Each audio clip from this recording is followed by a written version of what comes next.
Dyspepsia एक कोई बीमारी नहीं है, एक जस्ट सिम्टम्स है, एक बीमारी की सिम्टम्स है, जिसमें आप कह सकते हैं कि पेशेंट को अपर एब्डोमिनल डिस्कम्फर्ट प्रेजेंट करता हो, थोड़ी सी कुछ खाने के बाद नोजिया वोमिटिंग फील करती हो। तो इस तरह का अगर कंप्लेन हो रहे हैं कुछ खाने के बाद से, देन उसी को बोलते हैं हम लोग डिस्पेप्सिया, और सिंपल लैंग्वेज टर्म पे इंडाइजेशन। बट एक मीथ है कि वो हाइपर एसिडिटी के कारण इंडाइजेशन होती है, बट ये मीथ गलत है। वो एसिडिटी के कारण नहीं होती है, कुछ बॉडी के अपने रिफ्लेक्स होते हैं, जिसके वजह से इस रिफ्लेक्स का सिम्टम्स है डिस्पेप्सिया। पेशेंट का कंप्लेन यही होता है कि अगर मैंने कुछ भी खाया तो मन नहीं करता है, मछली मछली जैसा लगता है। ये कॉमन सा टर्म पेशेंट यूज करते हैं हमारे सामने अक्सर, जिसे हम लोग नोजिया बोलते हैं। कुछ लोगों का कंप्लेन होता है कि एपिगैस्ट्रिक रीजन पे, यानी अपर एब्डोमेन पे, वहाँ पे पेन होते हैं हल्के, कुछ भी खाने के बाद वो पेन होते हैं। कुछ लोगों को कंप्लेन होता है कि मैं कुछ भी खाता हूँ तो बहुत ज्यादा ढका, जिसको हम लोग ब्लोटिंग बोलते हैं, बेल्चिंग बोलते हैं।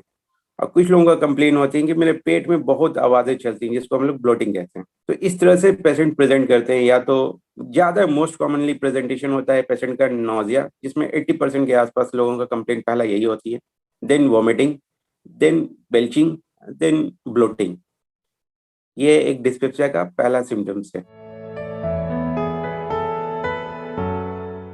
सबसे पहला कॉमन कारण होती है, अगर मेंस में है तो वो स्मोकिंग है। अगर पेशेंट स्मोक करते हैं देन वो कंप्लेन करेंगे। दूसरी जो होती है अल्कोहल है। ये कॉमन लाइफ स्टाइल फैक्टर मैं बता रहा हूँ कि किस किस लाइफ स्टाइल फैक्टर की वजह से इंडाइजेशन या डिस्पेप्सिया होते हैं। तो एक तो स्मोकिंग हो गई, दूसरी एक अल्कोहल कंजप्शन हो गई। कुछ लोगों की टाइट कपड़े पहनने की आदत होती है, जिसके वजह से स्टोमक पे बड़ा प्रेशर पड़ता है, उसके वजह से भी प्रेजेंट करते हैं वो डिस्पेप्सिया। बट ये सब तो लाइफ स्टाइल फैक्टर हो गए। बट मोस्ट कॉमन जो कारण होते हैं, जो बीमारी होती है जिसके वजह से डिस्पेप्सिया एक सिम्टम प्रेजेंट करती है, वो है गॉल स्टोन। यानी जीबी गॉल ब्लैडर में अगर पत्थर है, या कोई स्लज है यानी कचड़ा है, या सीबीडी में कोई स्टोन है यानी कॉमन बाइल डक्ट में, या उसमें भी कोई कचड़ा है, स्लज जिसे बोलते हैं, तो देन वो पेशेंट उस तरह से प्रेजेंट करते हैं। 90% पेशेंट का अगर कंप्लेन अगर डिस्पेप्सिया है तो उसके यूएसजी फाइंडिंग में या फिर कुछ और इमेजिंग फाइंडिंग में वो गॉल स्टोन आते ही आते हैं। लगभग 30% के आसपास में कुछ लोग पेशेंट अल्सर की वजह से प्रेजेंट करते हैं इंडाइजेशन। अगर स्टोमक में कोई अल्सर है, या डोडनम में अल्सर है, या फिर इवन जेजुनम में और इलियम में भी अगर कोई अल्सर है, या जिसे हम सोर कहेंगे, जो कभी कभी माउथ सोर हो जाते हैं, तो वैसा ही सोर होता है अंदर इंटेस्टीन में, अगर वैसा भी सोर रहते हैं तो वो उन लोग भी वैसा प्रेजेंट करते हैं सिम्टम्स। बट इनके तादाद कम है, ऐसे लोग कम है। मोस्ट कॉमनली पहला सिम्टम्स में पहला जो बीमारी आती है वो गॉल स्टोन होती है। दूसरी जो बीमारी होती है वो पेप्टिक अल्सर होती है। ये मोस्ट कॉमनली कारण यानी डिजीज यानी बीमारी के कारण ये पेशेंट प्रेजेंट करते हैं इंडाइजेशन। अगर कुछ कारण नहीं मिल रहे हैं, सारे इमेजिंग करा लिए, सारे लेबोरेटरी इन्वेस्टिगेशन करा लिए, बट मुझे कोई भी क्लूज नहीं मिल रहे हैं कि किस वजह से पेशेंट को डिस्पेप्सिया प्रेजेंट हो रही है, देन उस डिस्पेप्सिया को हम लोग फंक्शनल डिस्पेप्सिया बोलते हैं, जिसमें कुछ भी कारण नहीं है। वैसे पेशेंट में ट्रीटमेंट का मोडेलिटी चेंज हो जाते हैं। डिस्पेप्सिया एक सिम्टम्स है, डिजीज नहीं है। तो इसका इलाज वही है जो डिजीज का है, यानी किस डिजीज के वजह से वो सिम्टम्स प्रेजेंट कर रहे हैं, तो उसका ट्रीटमेंट करना मस्ट है। तो मैंने बताया कि मोस्ट कॉमन कारण में से गॉल स्टोन्स हैं, पेप्टिक अल्सर्स हैं। तो आपको अगर गॉल स्टोन्स आ गए हैं, पेशेंट को वो कंफर्ट प्रेजेंट करते हैं, वो सिम्टम्स हमेशा प्रेजेंट करते हैं, उनकी क्वालिटी ऑफ लाइफ खराब हो रही है उनके वजह से, देन वो प्लान करना चाहिए गॉल स्टोन के लिए सर्जरी, जो आजकल लेप्रोस्कोपिक कॉलिसिस्टेक्टमी हम लोग बोलते हैं। और अगर पेप्टिक अल्सर की वजह से हैं तो फर्दर कुछ कुछ पहले इन्वेस्टिगेशन होती हैं, जैसे लैब इन्वेस्टिगेशंस में पहले हम लोग स्टूल का एग्जामिनेशन करा लेते हैं। तो अगर पेप्टिक अल्सर की वजह से हैं तो पेप्टिक अल्सर्स का ट्रीटमेंट होना भी मस्ट है। अगर ट्रीटमेंट नहीं होती हैं तो वो पेप्टिक अल्सर कभी कभी कार्सिनोमा का भी रूप ले लेती हैं।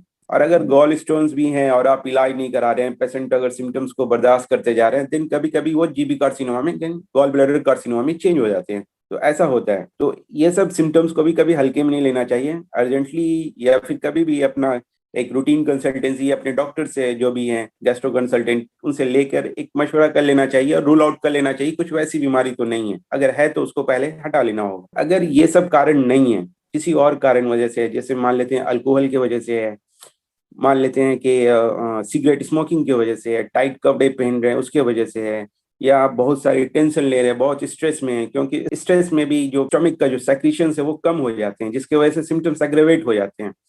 तो आपको अपने स्ट्रेस भी कम करने होंगे, स्मोकिंग को क्विट करने होंगे, अल्कोहल क्विट करने होंगे, फिर टाइट कपड़े हैं वो लूज फिटिंग कपड़े पहनने होंगे। फूड मटेरियल्स भी हैं, जैसे कुछ लोगों की चॉकलेट की बहुत आदत है, कैफीन लेने की बहुत आदत है, वो सब बेवरेजेस कम करने होंगे, अवॉइड ही करें तो बेहतर होगा, ताकि ये सिम्टम्स ना आए।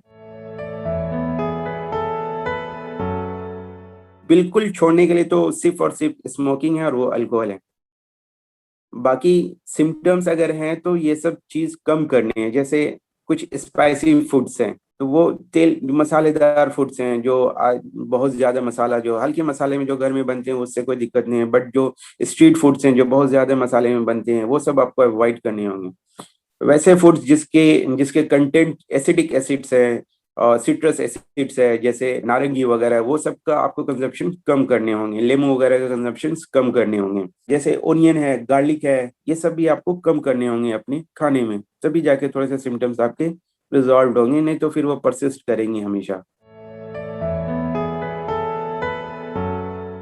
डाइट की बात करें तो फर्स्ट एक नॉर्मल पर्सन की डाइट यही होनी चाहिए कि दिन भर में अपनी जो कंजप्शन रखे, 6 रोटी, 1 कटोरी चावल, बाकी सब्जी में कुछ भी अपना जो लेना, 1 कटोरी दाल का अमाउंट अच्छा खासा कर लें, और प्रोटीन में चिकन, मटन, एग्स, ये सब अपना जितने अमाउंट में लेना है ले लें। ट्राई करना चाहिए कि आपका राइस का क्वांटिटी कम हो और रोटी भी ज्यादा ना हो, अच्छे से।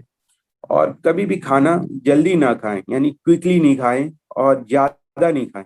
ऐसा कुछ डाइट नहीं है जिसके वजह से हम अगर ले और वो मेरा इंडाइजेशन कम हो जाए, ऐसा कुछ डाइट नहीं है। बट आपकी डाइट अच्छी होनी चाहिए, ज्यादा क्वांटिटी में नहीं होनी चाहिए और ज्यादा क्विक नहीं होनी चाहिए, और पानी आपका अमाउंट जो होना चाहिए वो एनफ अमाउंट में, 3 लीटर्स ऑफ वाटर डेली का इनटेक एटलीस्ट होना चाहिए। और अपने डाइट में रफेज का डाइट बहुत होना चाहिए। और अगर आपने रफेज का डाइट अपने कम रखा है तो ये सब सिम्टम्स हो सकते हैं कि थोड़े एग्रेवेट हों।